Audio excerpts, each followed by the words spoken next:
And then right before he was governor, he was the lawyer for Coca-Cola. Coca-Cola. Not Coke. I'm the lawyer for cocaine. Anybody need? No, but he was the lawyer for Coca-Cola. We can have a little fun here. I love this show. Oh, yeah, absolutely.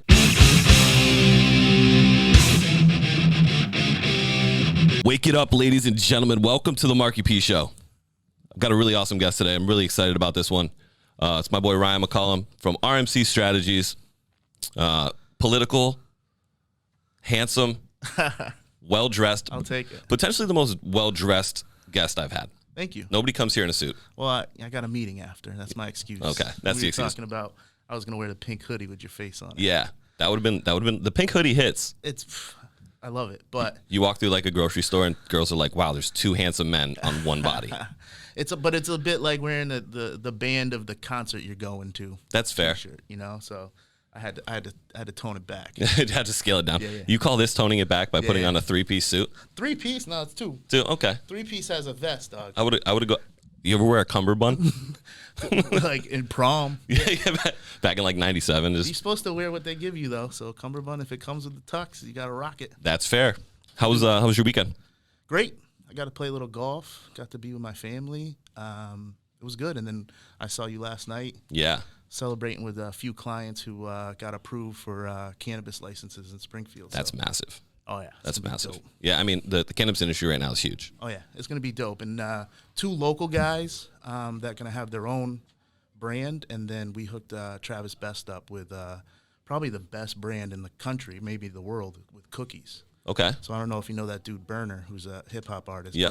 He was part of like Wiz Khalifa's crew for a bit, wasn't he? Yeah. So he runs cookies, and that's like they're like the Starbucks / I call them like Starbucks / Treehouse. Okay. Because like they have the best strains and the best brands, and so people come far and wide because that's the only place you can get it.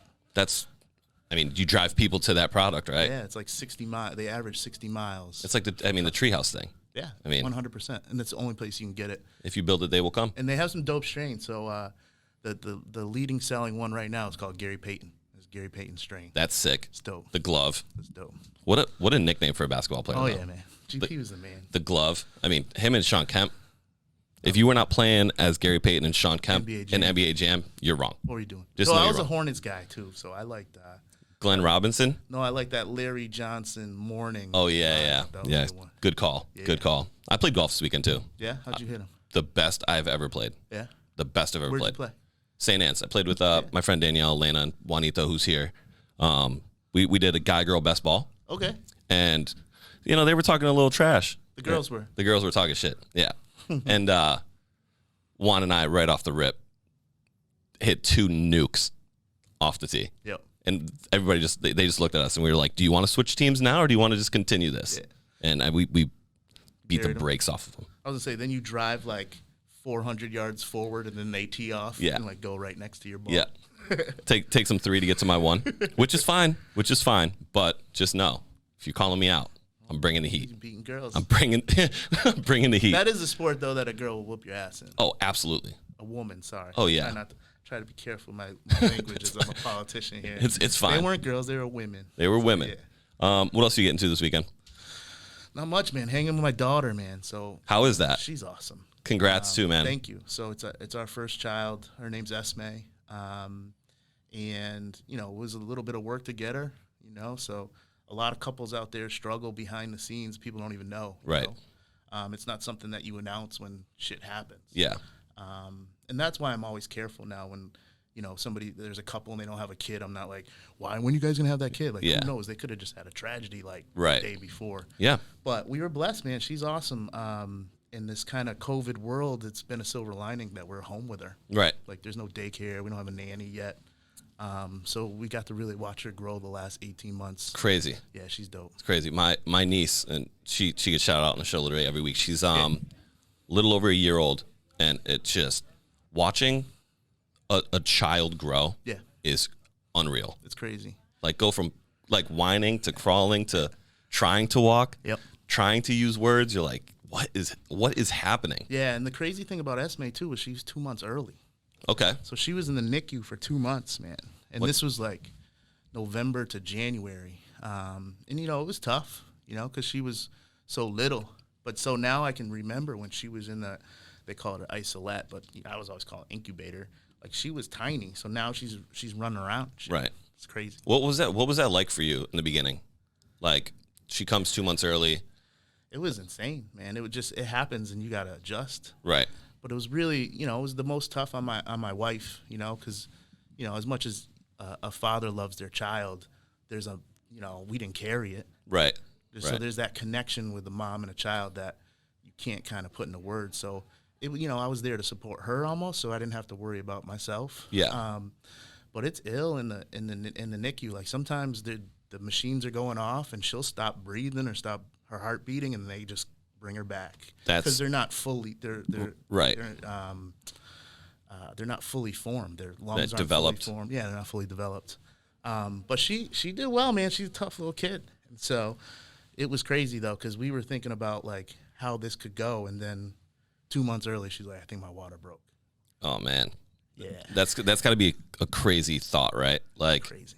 We're not ready for this. We still have a couple more months to go. It was crazy. And then the doctor said at first, like, they try to keep her pregnant as long as they could because the best place for a child's in the mother's womb.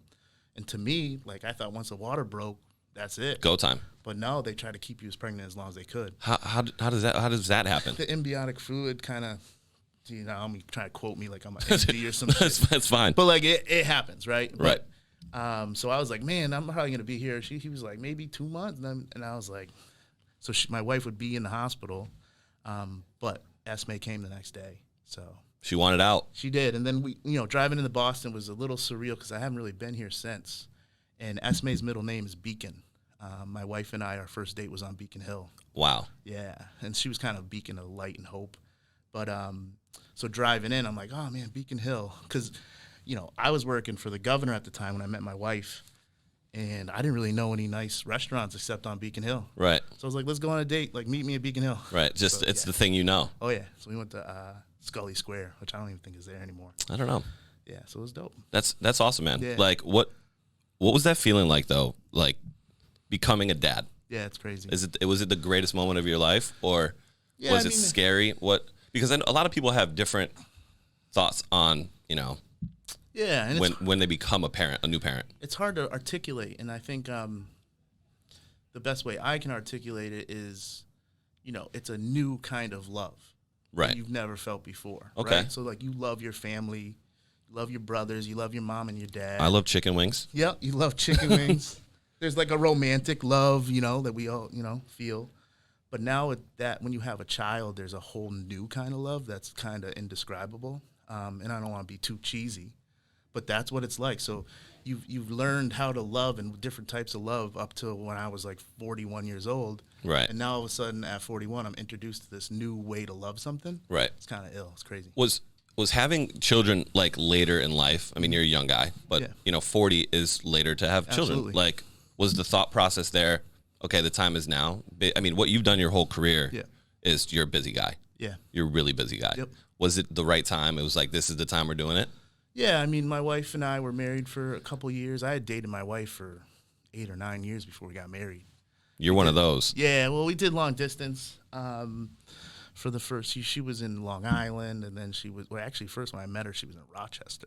Okay. She was in Rochester, New York, which is way out there. Yeah, yeah. I took a train there on New Year's Eve. Dude, I felt like I was going across like Siberia or something. We used to do shows with NV, like Steve Aoki, Joyner Lucas out there at this. It's called the Rock Dome. Yeah. Man, that drive is just it's out there, brutal. Dog. So she was there. She was in Long Island. I used to take the Chinese bus. Yeah. From Chinatown. What's it called? Boston. Like the Wong Way, right? What is it? The Wong Way. Fuck, there's the like Feng Hua. Yeah. The Feng Hua. From Chinatown, and then she picked me up. And we go to Long Island, and then she moved to Raleigh, North Carolina. So we did the long distance for a while, but we wanted to get pregnant early, but we didn't. And a couple times we did get pregnant, and it didn't happen. Right. So it wasn't that we waited per se, but sometimes it just it's not like wedding night. Like right. I mean, for some people it is. Yeah. So the planning piece is there. The second child discussion for us it's a different discussion because we have to go through IVF again if we're going to do it. Right. So it'll happen when people want it to happen, but sometimes it doesn't happen for folks. And, Right. And that's why I'm really sensitive now to, how I question folks on that kind of stuff. That's very, like, first of all, you going through that and explaining it, literally, I'm like, I don't know if you can feel my heat right now, but like, that's crazy, man. It's deep. It's like, people go through that. I don't mean to get too deep on your show. That's supposed to be fun about clubs.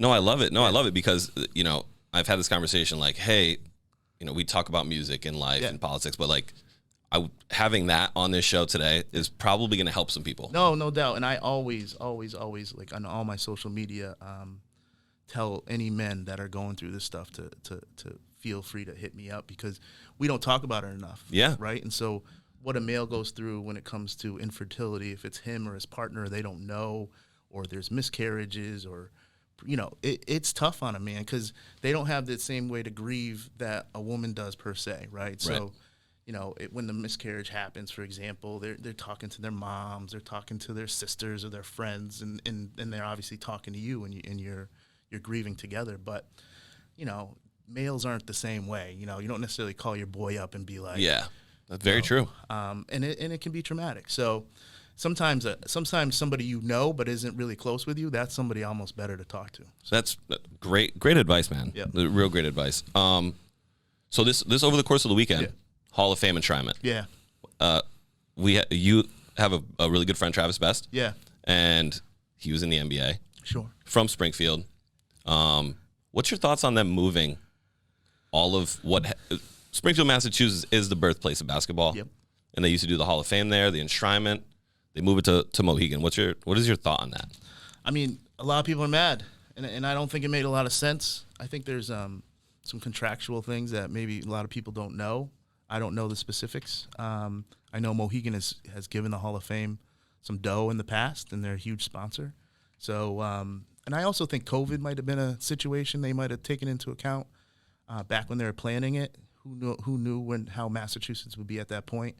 Mohegan's on tribal land, so they had their own. Yeah, they make their own rules. Yeah, so, but it's terrible for Springfield. And cats are not happy. And so I do think that moving forward, they need to have it in Springfield. Yeah. All the time, because it's great for us. And we're starting to have some amenities to, some better restaurants, hopefully like a Cookies in the South End, MGM, obviously. So we'll have some amenities, and we have the hotel rooms to do it. Yeah, it's a great point. And, I mean, didn't they, recently refurbish the Symphony Hall? Yep. So Symphony Hall's, looking good. They spent some money on that sphere that the Hall of Fame has. Yeah. So, Riverfront's starting to get some money injected into it. So I remember going to Max's or, Barkley behind the bar. Yeah, Barkley being an absolute maniac. He's a maniac. Barkley bought shots for every single person, and he didn't leave until every person walked by to do one. That was always you would go on, this is the early days of Facebook, but if you didn't have a picture of Barkley, you weren't really out. Yeah, you were not out. Everybody had a picture with Charles. Man. That was wild. Yeah. But every place around there was doing an event for. It was dope. Just nuts, man. We should get back to that. And I think they announced some of the folks for the next year, and I think Chris Webber might be one of them. I mean, it's not the class that they just had, right? Yeah, I mean, this class was nuts. Tim Duncan and KG. We were talking to my boys. We were talking about how great KG was, and it reminded me this movie was called The Heat with Melissa McCarthy. Yeah. It was, decent movie, but Bill Burr plays her brother. Bill Burr's hilarious. Oh, he's my guy. And they had a Great Dane named Kevin Garnett in that movie. He's like, fucking Kevin Garnett, get in the car. That's the best. I love that. Oh, yeah. Bill Burr's comedy is so good. He's great. Yes, I mean, Springfield needs to get. I mean, we have the Mass Mutual Center there, Mm-hmm. massive, right? Mm-hmm.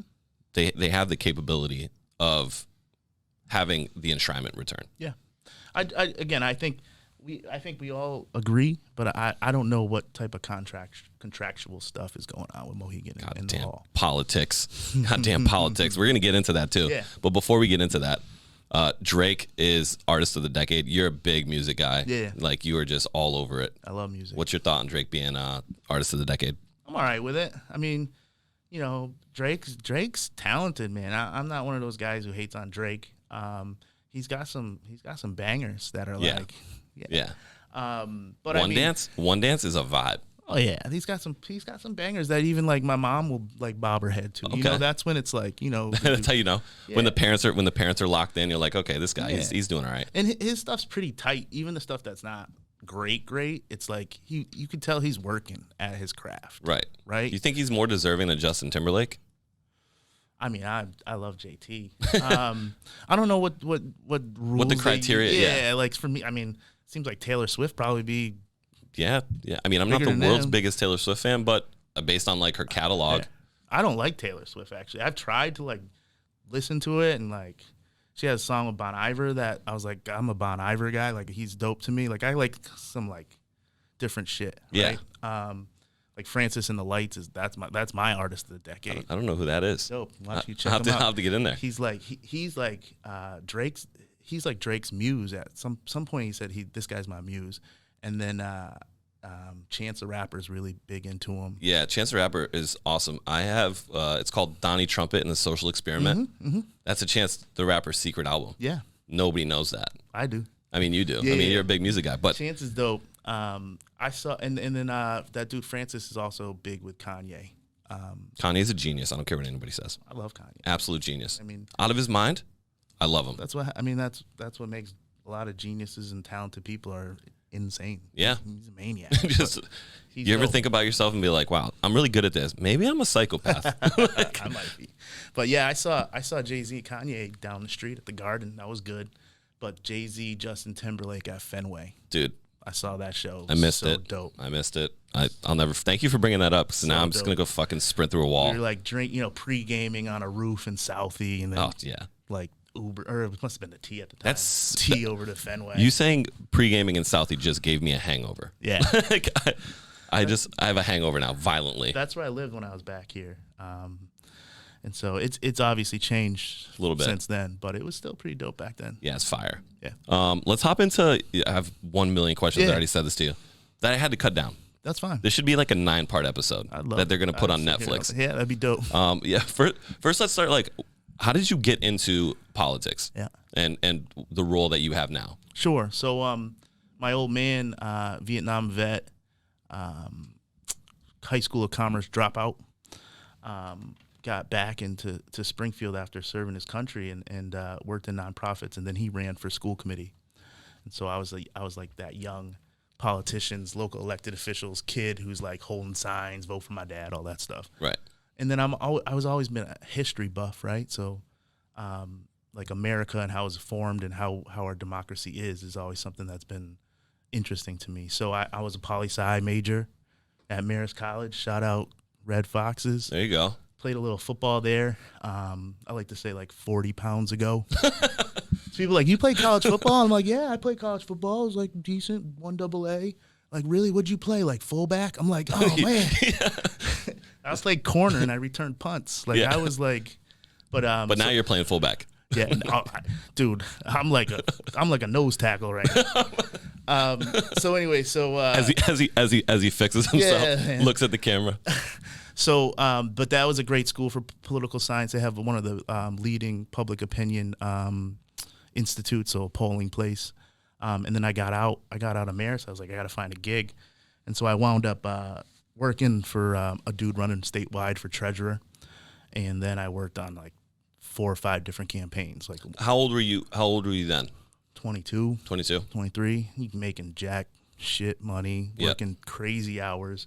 I was a field director for that guy who ran for treasurer, and so what that meant was like I was going all around Massachusetts. Like I've been in every 351 cities and towns, and trying to get support for him no matter where he was. And he was a state rep at the time, so he has 159 different colleagues, and he had a lot of them who were supporting him.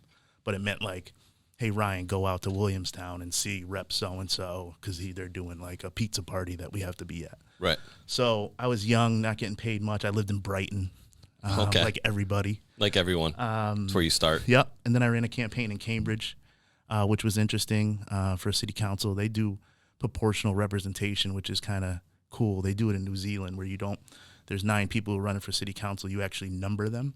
So your votes are weighted. Okay. So like the dude or gal that you really like is going to get more of a vote than if you just voted for 9 people. I gotcha. Yep.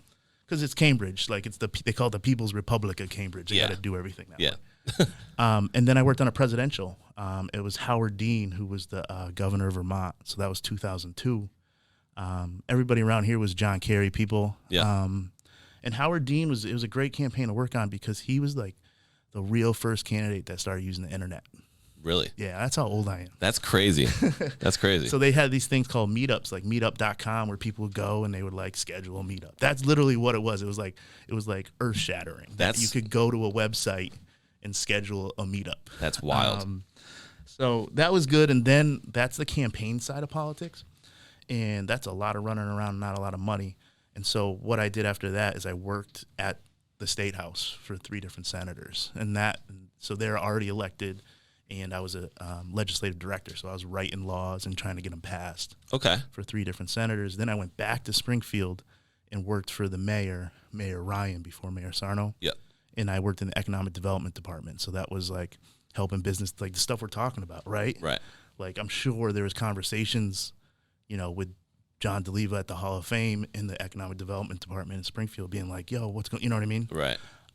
So I did that, and then when Governor Deval Patrick got elected, I came back here and was his legislative director for the Office of Economic Development. People loved Deval. DP was the man. They loved him. Like, he was the man. Well, there was a time where they thought he was going to run for president, right? Yeah. So which could probably still happen, I assume, if he wanted to. Yeah. So he thought about it, and then his wife got sick, and then so he put it on the back burner, and then she got better, and then he tried, and it didn't pick up steam. Yeah. People loved him, man. Yeah, he's a good guy, man. His story's crazy. You know that story where, poor Chicago tenements. Right. He tells the story of every third night sleeping on the floor because it was his mom and his sister, and they only had a bunk bed. So he went from top bunk, bottom bunk, floor. Wow. And then the person with the floor went top bunk. And he got a scholarship to go to Milton Academy up here. Another crazy story is like he was a paper boy at Milton Academy, and he used to deliver papers to this one house that he dreamed that he would live in. Dude lives in that house. Yeah. I love those stories. And then like Harvard Law, just overachieving over and over and over again. And he's got great stories. It's the Deval Patrick show. But he wound up being a lawyer for the NAACP, and at a point, Arkansas had violated some voting right laws. So he sued Arkansas and won.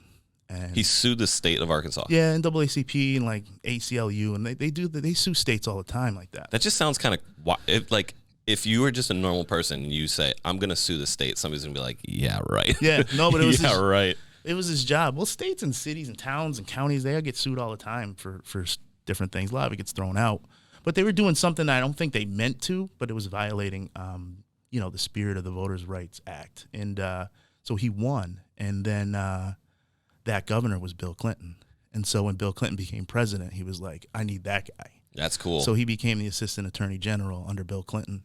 And then right before he was governor, he was the lawyer for Coca-Cola. Coca-Cola. Not Coke. I'm the lawyer for cocaine. Anybody need? No, but he was the lawyer for Coca-Cola. We can have a little fun here. I love this show. Oh, yeah, absolutely. So... you think about that. Like, he's the lawyer, like general counsel for Coca-Cola. So he was extremely talented, extremely bright. The other thing he taught me was to listen to people. Right. Like, most times he's the smartest guy in the room, but he would still listen to everybody. Right. And even like staffers that are sitting in the you'll have a big meeting. Like, so the governor just announced what he announced, right? Yeah. They had a meeting, and he had all of his cabinet around him. And then there's staffers that are with each secretary, right? Like the Secretary of Economic Development, and that was me sometimes in those meetings. And he would take his glasses off and look and be like, Ryan, what do you think? And like the whole cabinet turns around, looks at you. Who the fuck is Ryan?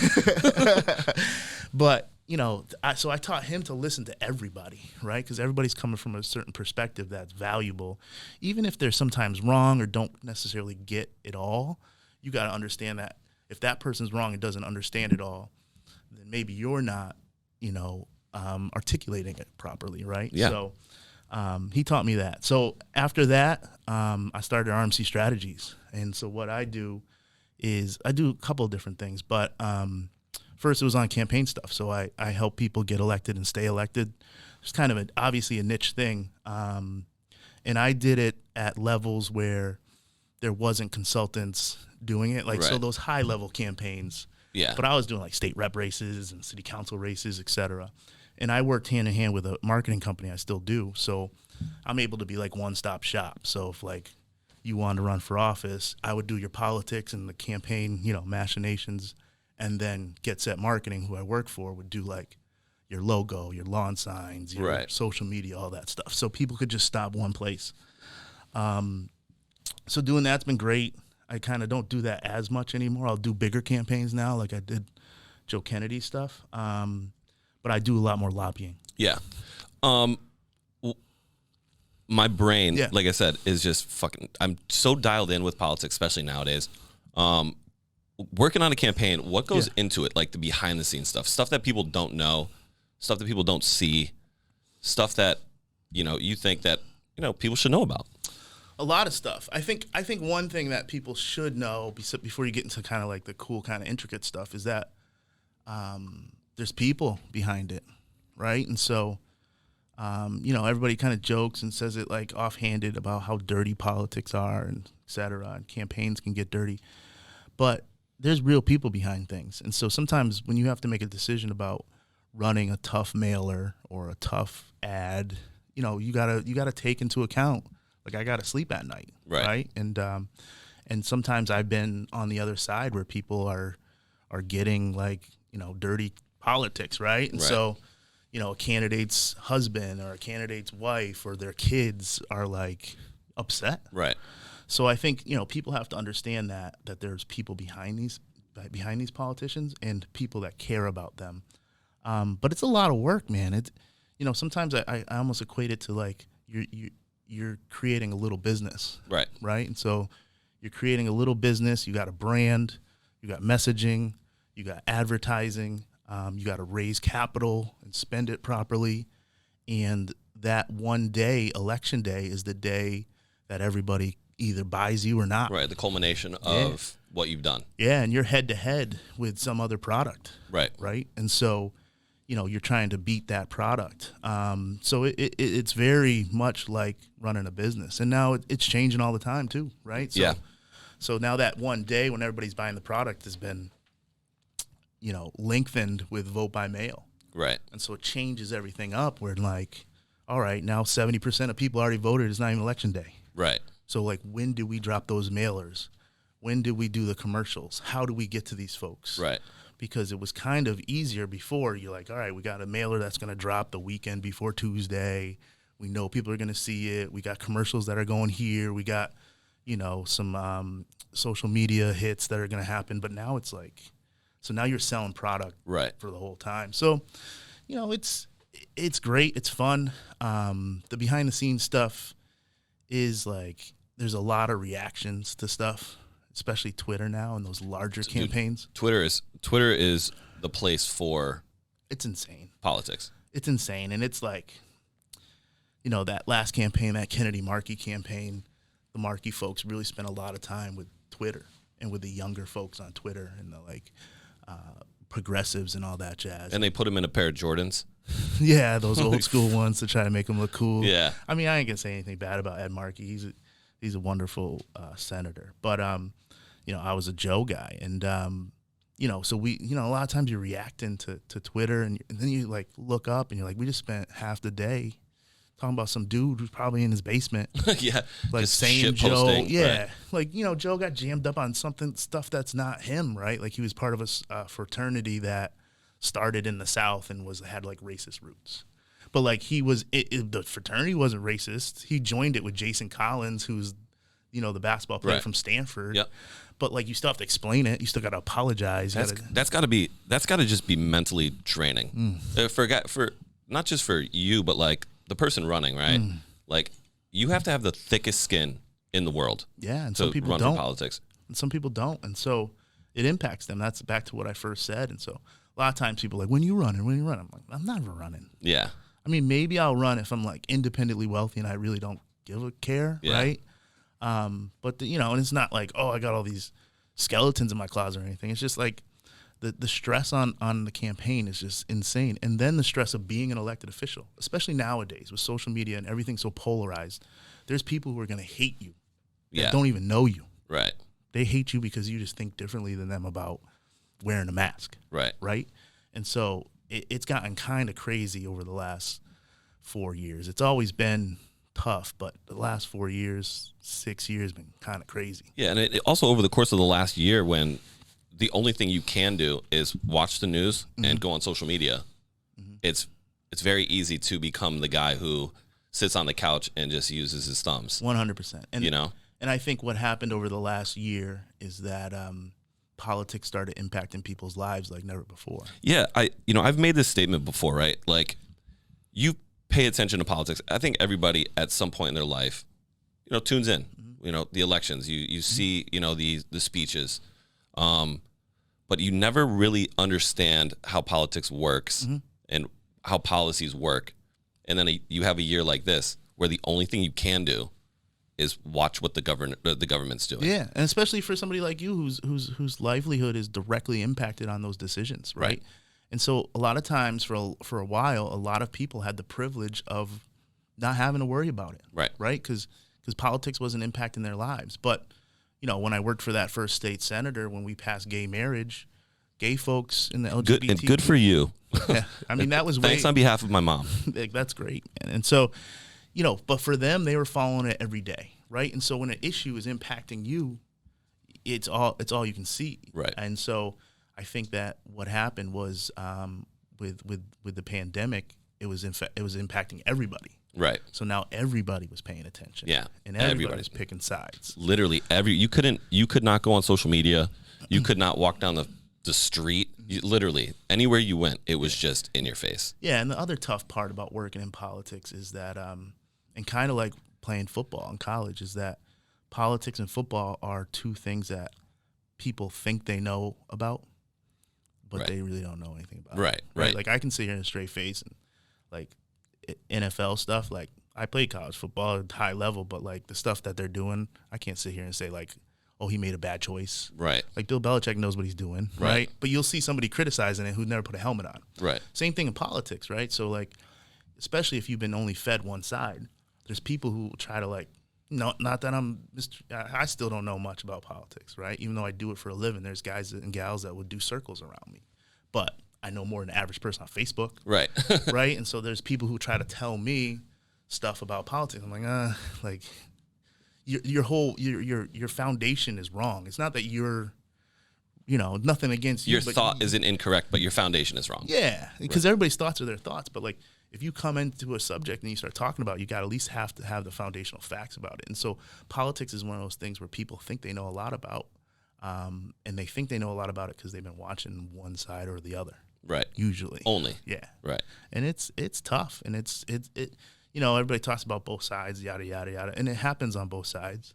Sometimes one side more than the other, and that changes.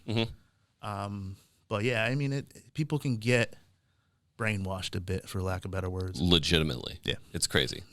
We'll just do a whole show on QAnon another day. Oh man, did you watch that Down the Rabbit Hole? Did you watch that on HBO? No. Oh, is it fire? Dope. I'll have to check it out. Real dope. Another thing, man, which really I think is awesome, legalizing sports betting. Yeah. In Massachusetts. Yep. Why does our state seem to be so far behind on things? There's good reason. And so we are and we aren't. So gay marriage, we weren't. Right.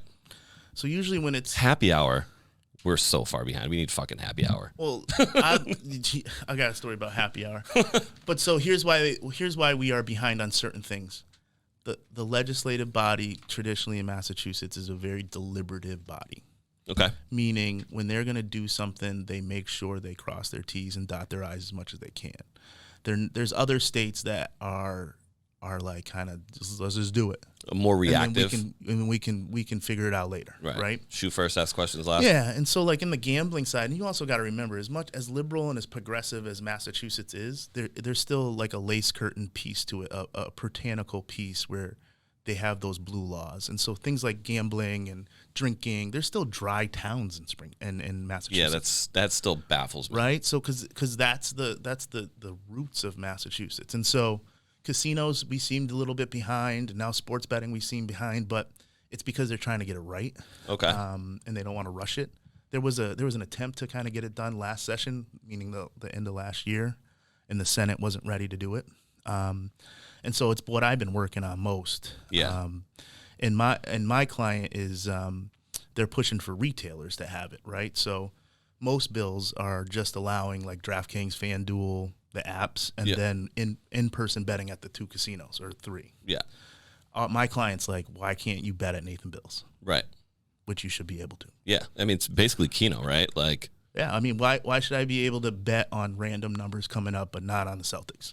Yeah. No, it makes perfect sense. And so, it's gotten a lot of press, and I think a lot of the bars and restaurants like it, especially coming on the heels of COVID. Yeah.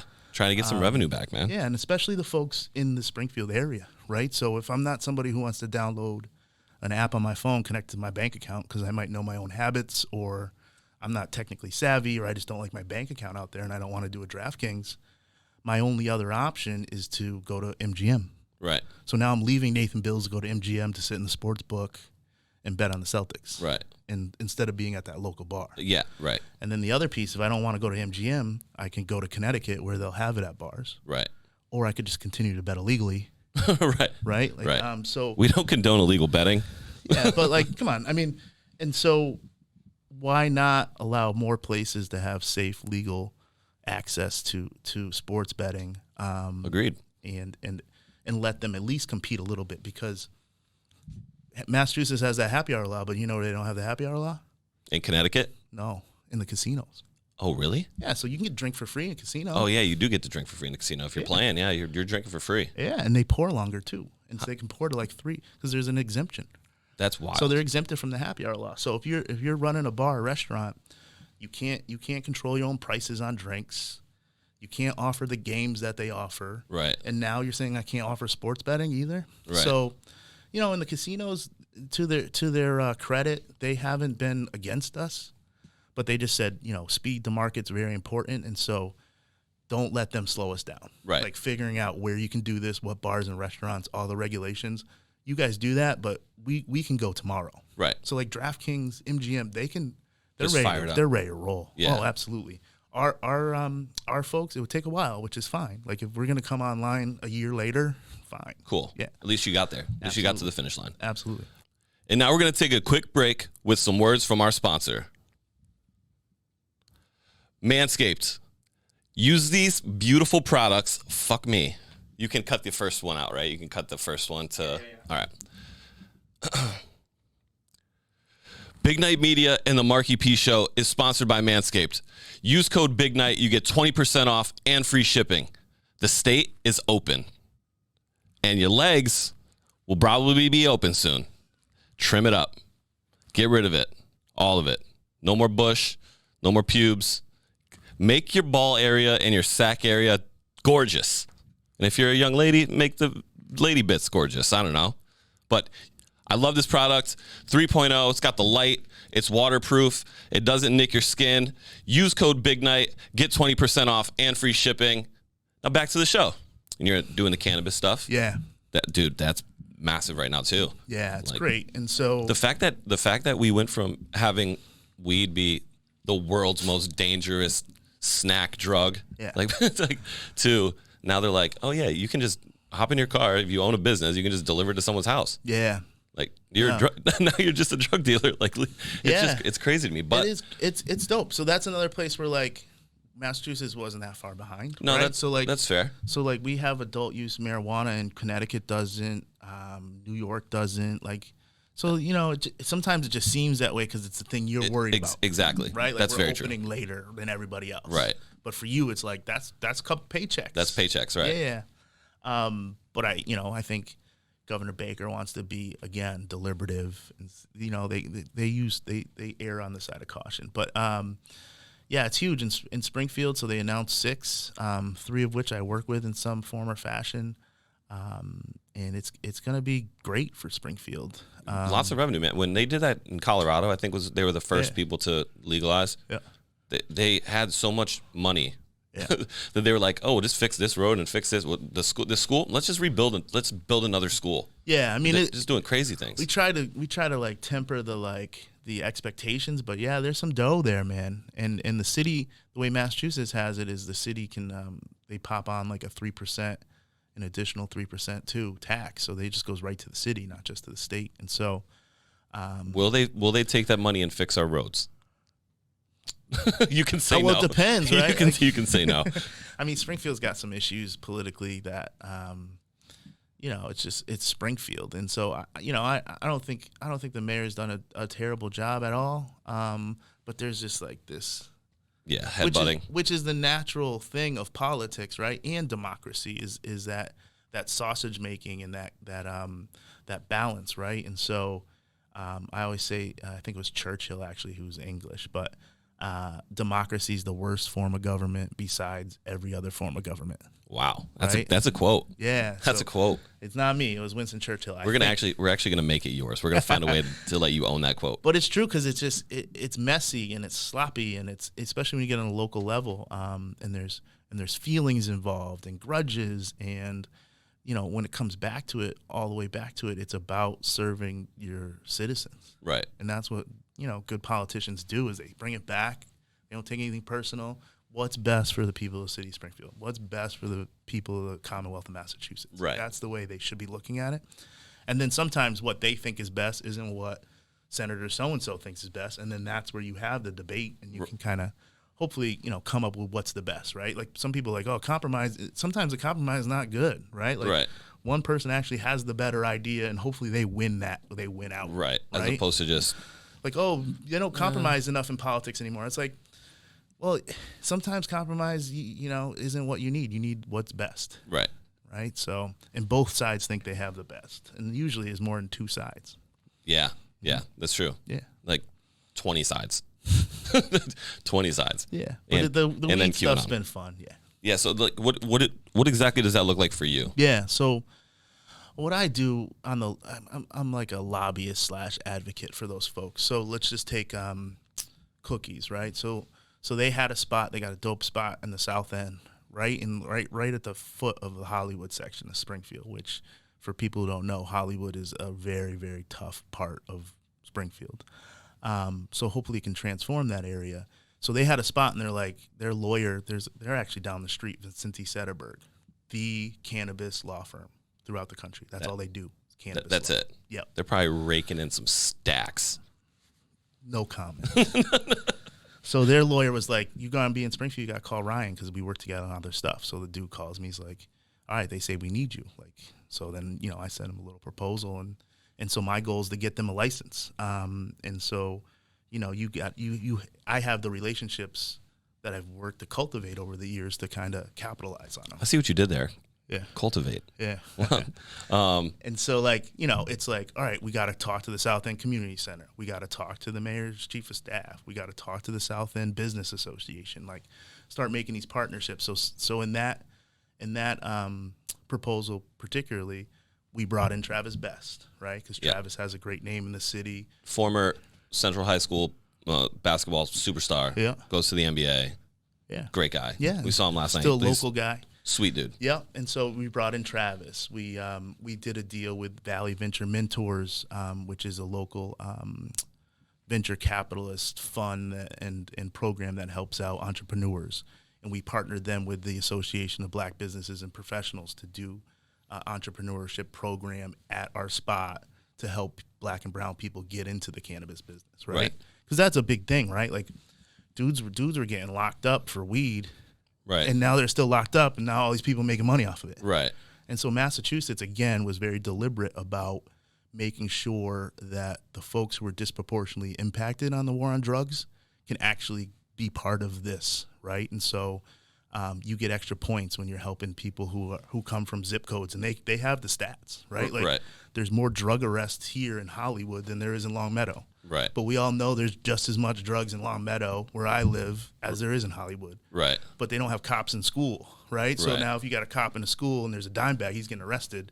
Where in Longmeadow High School, dime bag, there's no cop there to arrest them. No. They just take it and they tell their mom. Yeah. Right? Right. Or if they do get arrested, that was the crazy stat is, some black and brown folks get arrested for the same amount of weed, same record, do 3 times as much time in jail. Right. Right? Because their dad doesn't know the DA or they don't have a fancy lawyer or whatever. So Right. Massachusetts is great about making sure to kind of right those wrongs. Okay. And that's some of the programs we're doing down there, like helping dudes with their Corys. Right? Okay. It's like a free program to help people with their Corys because that's the other thing. You got to get out of jail. You got to go get a job. You get a job, like every time I apply, they're like, nah, man. Yeah. You got a drug arrest. Like, Right. I can't have you work here. Right. So it's going to be dope. And then the other 2 ones, one on Boston Road and one in Mason Square, 2 buddies of mine, Springfield guys. Yep. They're working together. It's going to be dope. Yeah, it's gonna be fun. Yeah. That's good. I mean, No pun intended. It's gonna be dope.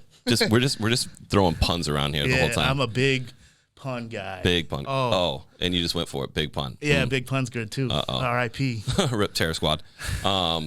You're deep into Springfield. Yeah. And you're wearing this beautiful suit today. Mm-hmm. You were also part of an initiative called Suit Up Springfield. Oh yeah. Which, correct me if I'm wrong, people donate suits to the cause, and underprivileged people or people of the youth can go there and get a nice suit. Yeah. So yeah, it's basically it, right? So we get suits from folks, nice suits like gently worn or brand new or what have you.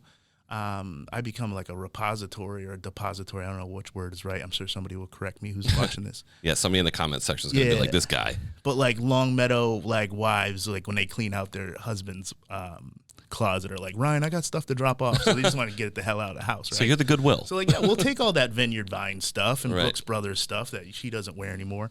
But anyway, so we collect that stuff. We also have some deals with some, it's in New Bedford, not Joseph A. Banks, Joe Abood. Okay, yeah. Yeah, they gave us suits that were doper than the suits I got. Yeah. Right? Love that. And so what we do is back to this thing about like the Corey reform is we have a program with the sheriff in the past where dudes are getting out of jail and we're like, here's a suit, man, here, for your interview. So you don't have to go looking all jacked up. Right, fresh start. Yeah. Teach dudes how to tie ties.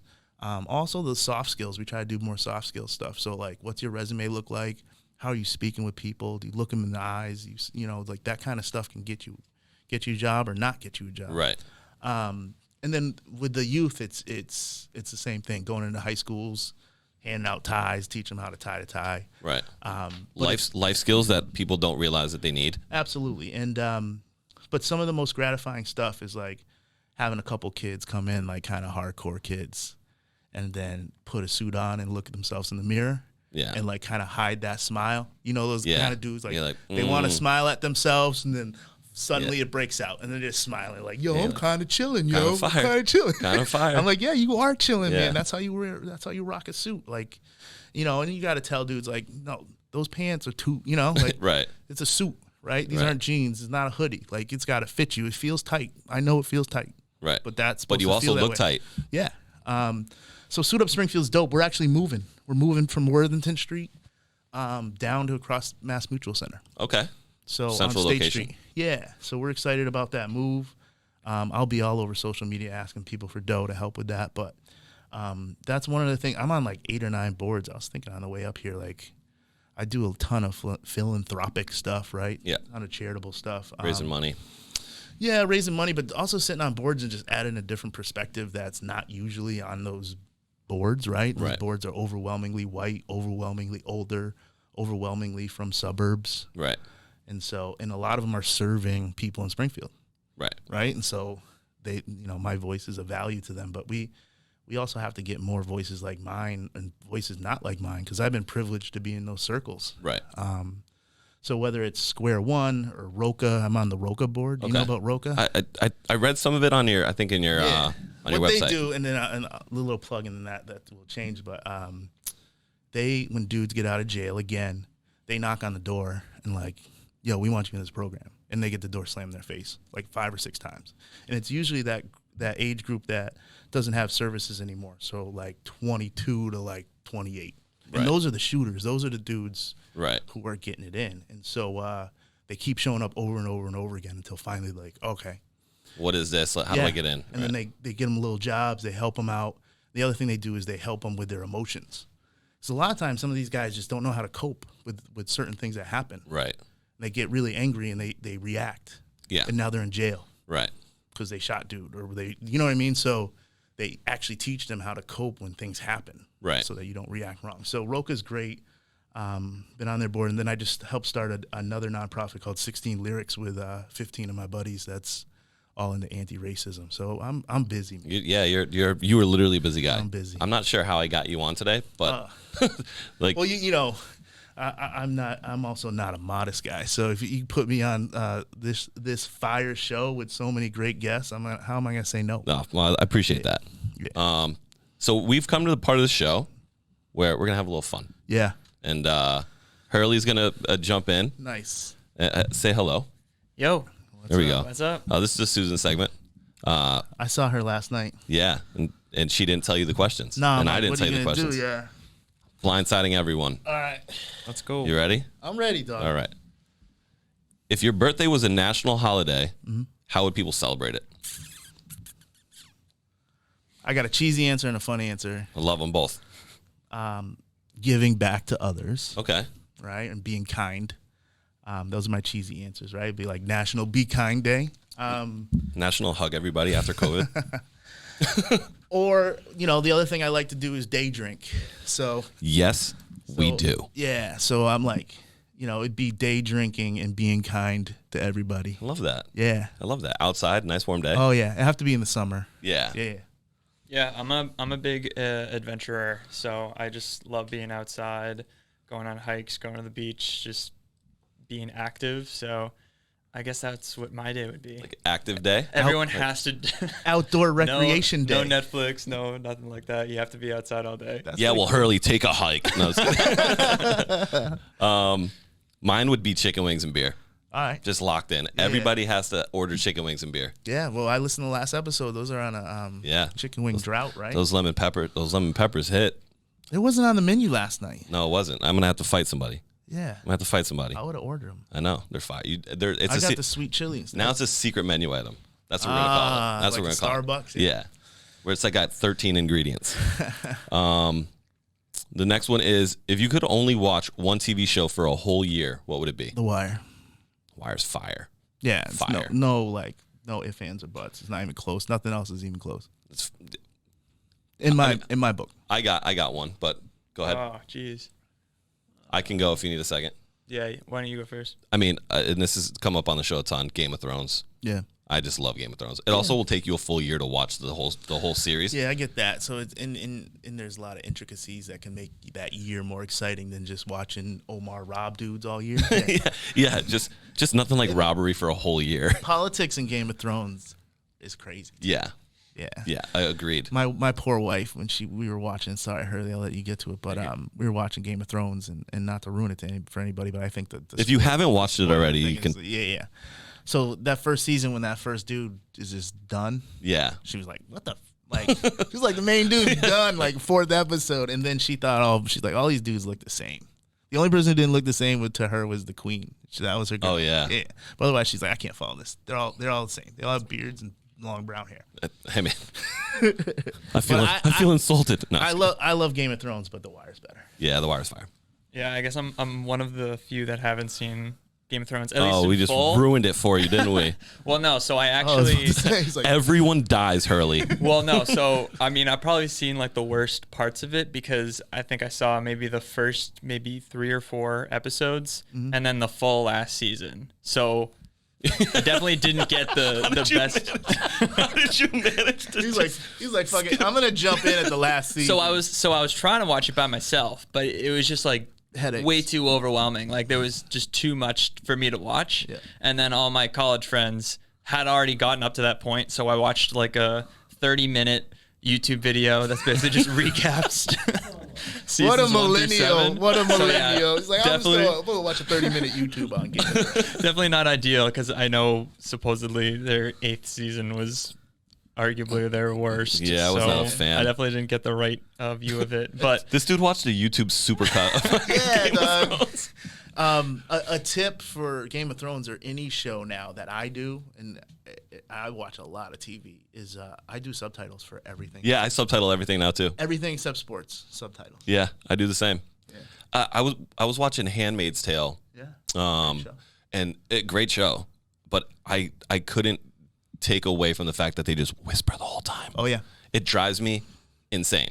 So you had to put the subtitles on for that because you're reading. Hearing like for the sound is one reason to have them, but also like Game of Thrones, like just the names. Yeah. And like how fast they talk, and sometimes there's this weird Game of Thrones accent that's like English, but it's not because they're not in England. They're, you know what I mean? Yeah, yeah. So they're in Winterfell. Yeah. The Winterfellian accent. We just made that up. We're locked in. Yeah. The Wire, though, man. I should go back and watch that. Oh, third season's the best season of television ever made. Easy. I mean, Breaking Bad, I was addicted to Breaking Bad for a while. That was pretty good. That would probably be my answer, honestly. Breaking Bad was great. Did you supercut your way through that one No, too I on watched the YouTube? full thing. I watched the full thing and Better Call Saul too. Oh, I didn't I watch heard that. Count those I together. started Better Call Saul, and then I gave up on it, and people tell me it's better, so I got to get back into it. It's funnier. Yeah. Oh, The guy who plays Saul is in a new show or a movie. Yeah, he's like getting beat up all the time. Or Yeah, something. it's called like Nobody or something like that. But everybody loves it. I think that guy's a great actor. A DL show, old school, if people want, like is Oz. Oz, yeah, okay. That was on like ABC, wasn't it? No, No, I'm thinking of different something. no. Oz was on HBO, and it was a graphic show about prisons. And what I call it is like a soap opera, like the character development, because every week they could just bring in a new badass dude who's a criminal. Yeah. And then they had all check out Oz. I'll have to check that one out. Yeah. The next one, what's your favorite household chore to do? Which kind of, I mean, doing chores sucks. Hurley might have to go first. My wife's probably laughing at face. I'm actually a big fan of vacuuming. It's Okay. really I don't know, satisfying. Just like hearing the vacuum, just Yeah. all like the whatever you got Okay. on your floor, chips. I know what I'm getting you for your birthday. I got to clean it up the studio. I'm getting you. You guys are messing I'm getting you. it all up I'm getting you a for me. hike up Mount Tom, and at the very top there's gonna be a vacuum waiting for you. This is impossible. I hate them all. I hate chores. Do I you? hate them. You just I don't like yard work. I'm not that dude who's like my next door neighbor yesterday took me back into like his shed, and he had all these things to like all these tools and shit. you're like nah, I'm good. I'm not handy. I always say hand me a phone book and I'll call somebody who can fix it. Right? My Rolodex is full of landscapers. So maybe it's I guess walking the dog. Okay, I guess Is that a chore? yeah. I mean, I don't I don't know. Hurley, is this a thumbs up or a thumbs down? I'm gonna give it Cooking. thumbs. There we Cooking. go. That's a I little cook better. all Okay. the time. Okay. I don't clean, but I'm the cook in the house. Even though my wife can cook, she lets me cook. What are you making? I make everything, dog. I'm actually a pretty decent cook. We're kind of foodies. Yeah. And so, but my favorite thing is tacos, right? But I'm not Tacos. saying I'm making any fancy tacos, but I can do some stuff with in the kitchen. I respect it. Yeah. I respect it. My chore would be I really enjoy cleaning, like doing the dishes. Wow. I don't know why. I think it's oddly satisfying for me. I'll tell you this: having a child now is I'm less grossed out about dishes than I used to be. But kids eat crazy stuff, and she's like, we have her eating pretty healthy stuff, but she like, what was she? She was dipping like raspberries in her hummus the other day, or something like. She just like it's just all like me, and I'm like, man, I couldn't even.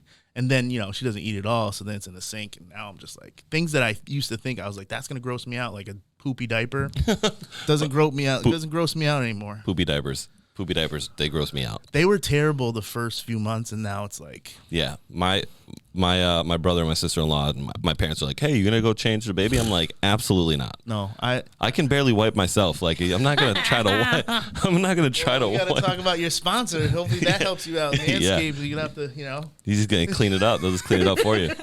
Manscaped baby wipes coming in soon. dude wipes. Oh, I don't want to drop another thing. It's okay.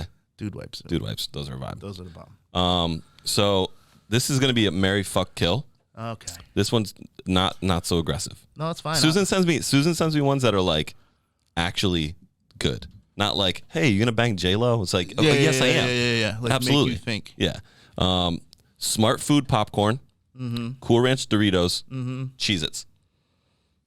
Kill smart food.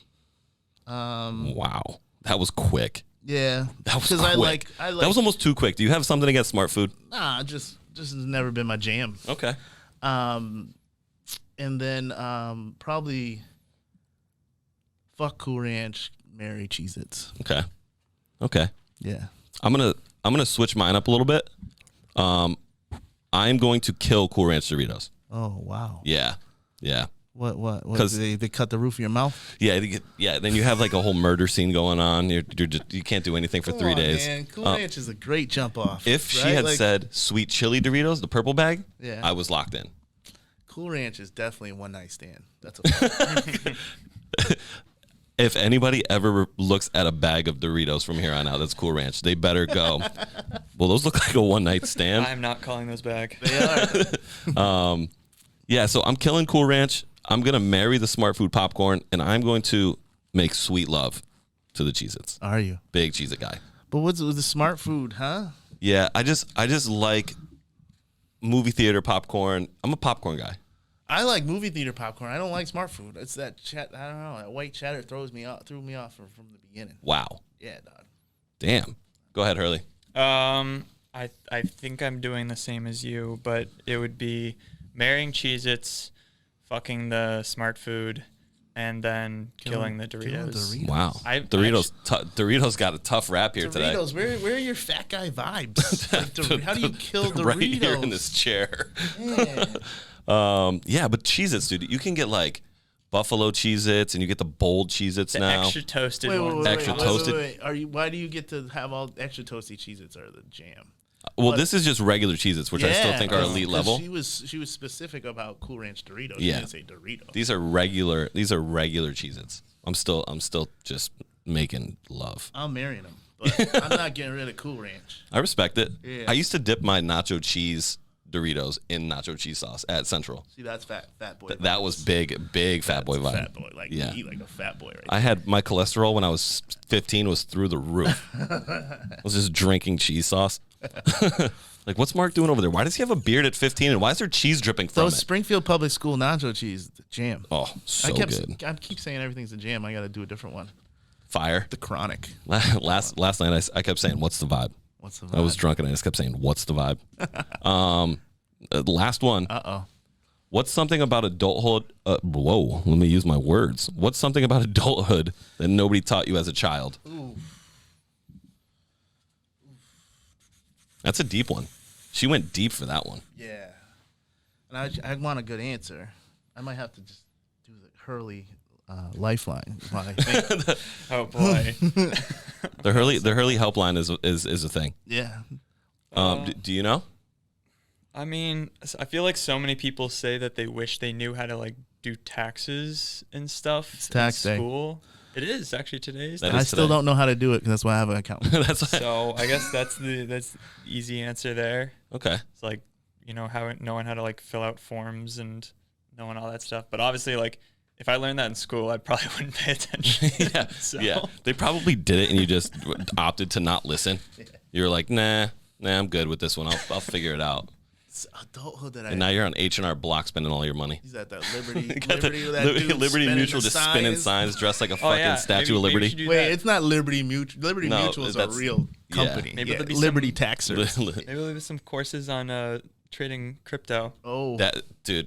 Is that your nowadays, yeah. My answer was going to be like how to trade on the stock market and how to get good credit.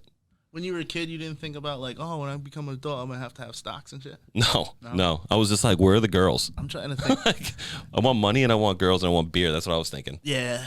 For me, I guess it would be just like, it's not that we slow down as adults, but we slow down as adults, right? And Yeah. so like I used to get after it, bro. Like I used to party my face off and just be able to like, and everybody talks about this, but be able to jump back in and just do like all weekends or whole weeks and like, Full bender. especially in college and then after college a bit. But in college, it was like, so I didn't know that I wouldn't keep partying like a maniac, even if I wanted to, right? Like you'll do Vegas or something and you're like, you're at the IV spot. Yeah. Those yeah. IV spots are clutch. Yeah, those are wild. You know who's the man out there? Just a kind of side one is Chris Constantinos, the man in Vegas. Yeah. The man. Just vibing. Dude, he's like, you should look up, like, you would know more about what he does than I do, but like high value celebrities, all that stuff, and consulting on like the Palms. He like helped remake the Palms. Like That's big when time. people say, "Oh, I got to hook up in Vegas," like It's like, no, you don't. no, it's like some dude who like maybe like is like a door guy somewhere, but like Chris is. It was great. So yeah. So my answer was I don't know. I didn't know I would slow down as much as I have on that front. Okay. Yeah. Like getting a hangover. you're like 18 years old being like, I'm invincible. And then even- next yeah. week you're like sucking down Pedialytes. Yeah, but even like not even like the just drinking. That's obvious an aspect, but it's like, hey man, you want to go like do this? I'm like, nah, I'm good. You Right. know, like I just want to golf. Yeah. Have a cigar maybe once in a while, be with my family. Like I thought I'd always kind of wouldn't be such a homebody. Yeah. Yeah. You thought you'd just be a wild man forever. A lot of people did. Yeah. lot I love that.